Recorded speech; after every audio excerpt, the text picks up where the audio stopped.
The neon signs of New Kepler Station flickered against the perpetual twilight of the colony dome, casting purple and green shadows across the industrial district. Leo wiped the grease from his hands, the synthetic oil leaving dark streaks across the already stained rag. Another 14-hour shift at the repair bay. Another day of keeping the colony's aging machinery alive. He locked the garage door and turned toward the main corridor, his boots echoing on the metal grating. That's when he saw her. She was small, huddled against the wall near the ventilation shaft where warm air escaped. Her wolf-like ears were pressed flat against her skull, and her tail was wrapped protectively around her legs. The fur that covered her arms and face was matted and dirty, marked with the unmistakable signs of street living. She was one of the Lupara, a genetically engineered species created by the Zenthari Collective as laborers decades ago, before the Equality Wars had freed them. Most humans on the station walked past the homeless aliens without a second glance. Resources were tight, jobs were scarce, and charity was a luxury few could afford. But something made Leo stop. The girl's golden eyes met his, and he saw no aggression there, only exhaustion and desperate hope. Her voice came out barely above a whisper, rough from disuse. "Excuse me, any expired sandwiches?" The question hit Leo harder than it should have. Not even asking for money or fresh food, just whatever a human might throw away. He thought about the protein bar in his pocket, his dinner for the evening. Then he thought about the half-dozen more in his locker back at the garage. "Wait here," he said. Anna watched the human disappear back into the repair shop, her ears perking up slightly. She'd learned not to hope. Hope hurt worse than hunger when it was disappointed. But something about this human's eyes had been different. Not pity exactly, but something warmer. Something she hadn't seen in a long time. 5 minutes passed. Then, 10. Anna's ears drooped again.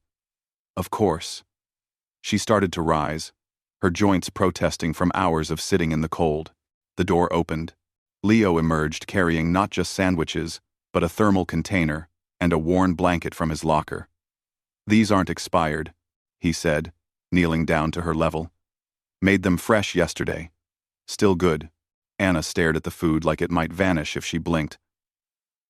I can't pay. Did I ask for payment?" Leo set the items down gently. "What's your name?" "Leo. Leo. Leo. Anna." Her voice cracked. "My name is Anna. I'm Leo. Listen, Anna, when's the last time you ate something hot?" She couldn't remember. Weeks, maybe. Leo opened the thermal container, revealing soup he'd brought for his next shift. Steam rose in the cool air, carrying the scent of real vegetables and synthetic meat. Anna's stomach betrayed her with an audible growl. "Go ahead," Leo urged. The first spoonful brought tears to Anna's eyes. Not just from the warmth or the taste, but from the simple act of kindness from a human, no less. In her 3 years on the streets, most humans had treated her like a pest. Some had been actively cruel. But this one, "Why are you helping me?" she asked between careful bites. Leo sat down beside her, his back against the same cold wall. "My grandmother used to say that the measure of a civilization isn't how it treats its best, but how it treats its worst off. Besides," he paused, "you remind me of someone I couldn't help once. Maybe I can get it right this time." They sat in comfortable silence while Anna finished the soup. Leo didn't hover or rush her. He just sat there, a solid presence in the chaos of the station. "The garage could use an extra set of hands," Leo said finally. "Nothing fancy at first, organizing tools, cleaning parts, basic maintenance. I can't pay much, but it comes with a place to sleep and 3 meals a day." Anna's ears shot up. "You're offering me a job? If you want it. I've seen Lupara working metal before. Your kind has a natural talent for it. Steadier hands than most humans. Better spatial awareness. I could teach you the rest." For the first time in years, Anna felt something she'd almost forgotten. Hope. That didn't hurt.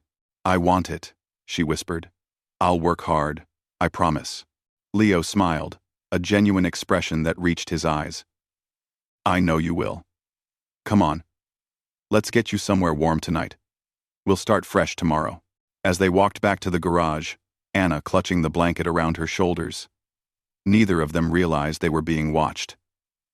Other homeless aliens, other outcasts, who'd seen the exchange. Word would spread through the lower levels there was a human in Sector 7 who actually cared. Within a month, Leo's small repair shop had 3 more employees, all rescued from the streets. Within 6 months, his business had expanded, funded by donations from humans who'd heard about the mechanic who hired the unhireable. Anna became his head apprentice, her natural talents blossoming under patient instruction. Within a year, Leo's repair collective employed 47 beings of 12 different species and inspired similar businesses across New Kepler Station. It started with a simple question: any expired sandwiches? It ended with a revolution of compassion, because that's what humans did best, not conquer or dominate, but lift up those who'd fallen. One act of kindness at a time. They changed the galaxy, not through force of arms, but through the simple, radical act of seeing the humanity in all beings, no matter how different. And it all began with a mechanic who stopped walking when everyone else passed by.